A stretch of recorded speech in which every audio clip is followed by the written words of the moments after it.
Hello buddy, San here, engineer, MBA, and investor. And in today's video, I want to talk about CRISPR having the breakthrough of the year, having the breakthrough of all technologies. I think when you talk about the technology of the year in 2023, as we're ending this year here in a couple of days here, I really think CRISPR is it. I think a lot of people have noticed that in the mainstream media, legacy media have been covering that topic particularly. I mean, you have this article literally titled CRISPR gene editing had a breakthrough year, and it's only getting started. That was posted today. So, look, guys, I've said it many, many times, and this is something that I've said a couple of years ago, actually. I said that there's going to be a time, a year, a particular year that legacy media, the mainstream media, all the YouTubers, the podcasters are going to cover CRISPR. And the way I was able to make that prediction is a couple of things. First, of course, back in 2021, I had seen late 2020, early 2021, I had started to see the data from clinical trials from CRISPR Therapeutics and Vertex, which is what used to be called CTX001, then followed by XSL and now Casgevy. That program had amazing data, and I started looking into that. I started reading research papers, started looking into potential application. I started looking at the other companies in the space. I started reading different resources, and I came to that conclusion in the early part of 2021 saying, guys, this technology is here to stay. The only thing that was sort of blocking it was, of course, the FDA, and of course, it's for a good reason the FDA blocks these technologies, because you don't want the average person to have any sort of therapy or medicine that's going to poison them, potentially be lethal, kill them, paralyze them. So you need those regulatory bodies to, chaperone these companies to make sure they're doing the right thing. And I had no problem with that.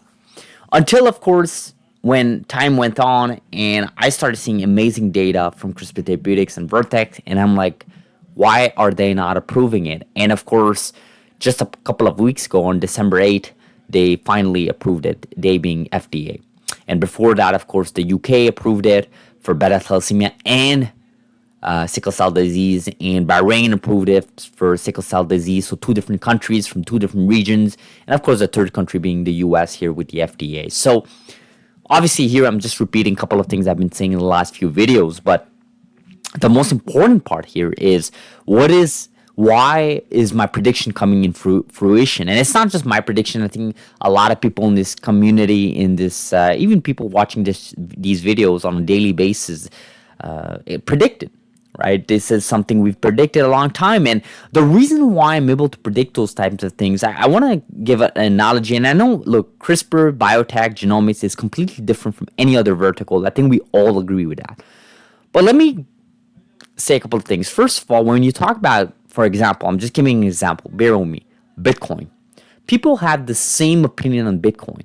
They say, oh, Bitcoin is completely different from everything else. Bitcoin is here to stay. It's going to, there's going to come an inflection point that it's going to go up, up, up, up, up, up, up. And it's been doing that, to be honest. I mean, back in 2016, 2017, it had a huge run up. It crashed for a couple of years. It had, of course, a huge run up back in 2020, 2021. And of course, now we're sort of back in this run, and it's here to stay. I mean, everybody in this channel knows Bitcoin is here to stay. I'm not talking about the other stuff like the cryptos and stuff like that. I'm just talking about Bitcoin. The same type of opinion and prediction was made on Tesla. So obviously in the mid 2010s, people were all naysayers on Tesla, but there was a group that believed in Tesla, in the mission of Tesla. They believe in electrical vehicles. They saw something that most people did not see. They saw something, a technology that most people were not predicting.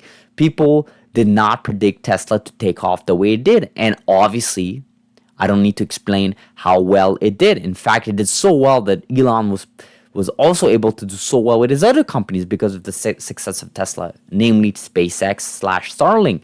So where am I going with this? Well, CRISPR is having the same trajectory. You see, back in 2021, 2022, even most of 2023, people were saying, people can look up on social media. You don't even have to take my word for it. Just go on x.com and search CRISPR not approved. CRISPR will not be approved. Just Google that, and you'll see a bunch of results. And these are not like people like 18 years old teenagers living in their parents' basement. These are people that are scientists, experts in the biotech field. These are people investing in biotech companies for decades. And they were saying to others, yeah, the FDA is going to reject it. They want more data because of the issues with CRISPR-Cas9 first generation. Give it some time. It'll probably be delayed. And I'll be honest, it even got some of it. I even got like worried at some point, right? But obviously on December 8th, everything changed when the FDA approved it, so we can put all of that behind us. But where do we go from here? Well, it's happening exactly the storylines of Tesla or the Bitcoin or even the internet. You look at Amazon, Google, all those storylines. There were a bunch of naysayers. There was an inflection point, and things started ramping up really, really quick. And this is where we are. You see the mainstream media writing about CRISPR. You see these types of articles coming up about CRISPR, about being a breakthrough of the year. Guys, breakthrough of the year is a big word. You guys can remember, CRISPR-Cas9 had its breakthrough in 2013. 10 years later, it has another breakthrough. And that other breakthrough is the FDA approval, because now you can go commercial.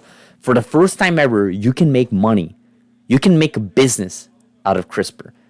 And it seems, in a sense, you would think that, yeah, but it already had a breakthrough in 2013 when it was discovered, and the Nobel Prize winners of Dr. Charpentier and Dr. Doudna. But this is another type of breakthrough. This is where we go commercial. This is where companies start making money. This is where insurance companies, governments have to get together and cover these patients to make sure they're cured with any of these diseases that CRISPR is about to tackle. So, of course, we're talking about these blood disorders right now, these rare diseases, but soon it'll be cystic fibrosis. It'll be, Duchenne, muscle atrophy. It'll be, type 1 diabetes. It'll be heart diseases. It'll be all these diseases, guys. Cancer. I mean, we didn't even talk about cancer yet. I'm willing to bet you cancer is going to change the whole game. I think CRISPR has another level to go, and I think cancer is that next level. But I think before we even get to that next level, there's so many success to be had here. Of course, addressing all these diseases that I just mentioned to you guys. And of course, going in different regions around the world. So there's a lot to be done there. But I think the next level of CRISPR is tackling cancer, CAR T cells specifically. And at that point, we'll cross that bridge when we get there. But my point here, guys, is we are entering in this new phase, in this new wave of technology when it comes to CRISPR. We're entering in this new era. And this era includes mainstream media like Value Entertainment covering CRISPR in details.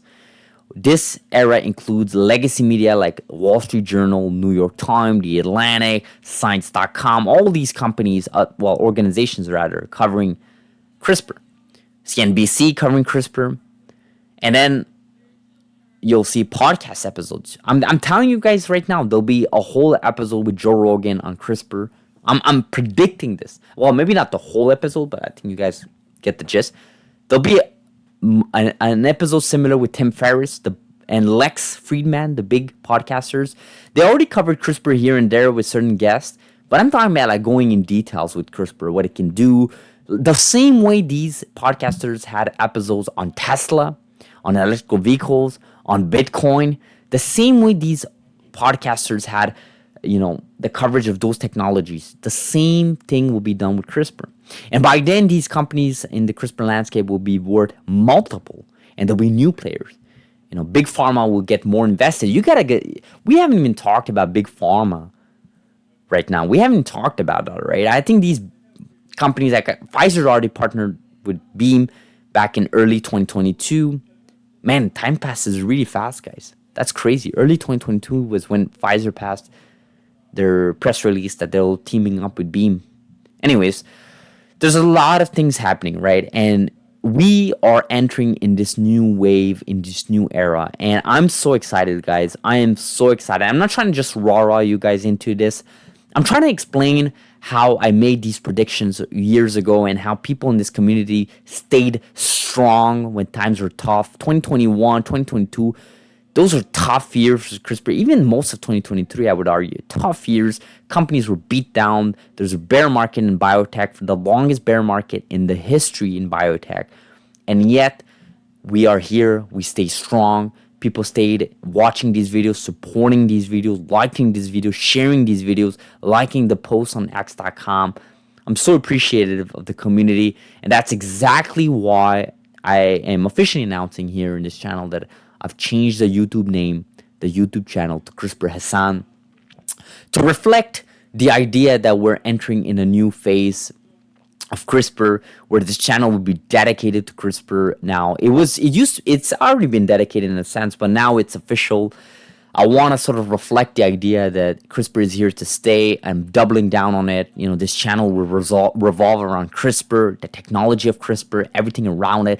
Don't get me wrong, we'll talk about other companies, other sectors, other verticals here and there, but CRISPR is the main bread and butter of this channel. It's always been, and now it's officially is with the name change, CRISPR Hassan. I think it's fitting. I think it's nice. I think there's something to be said there. So I'm so excited, guys. I am so excited for this period. I mean, I had this I had this chance of thinking about it during the holidays, and it's just so nice, guys. It's a new era, guys. It's a new era. I hope you guys share the enthusiasm that I am having. As always, subscribe if you're not. Like this video, guys. It really, really does help this channel. Puts these videos on the home pages of people, of folks that may not be aware of CRISPR. So do it for the others, guys. Do it for the community. Thank you so much for watching. I'll see you guys in the next video. Thank you.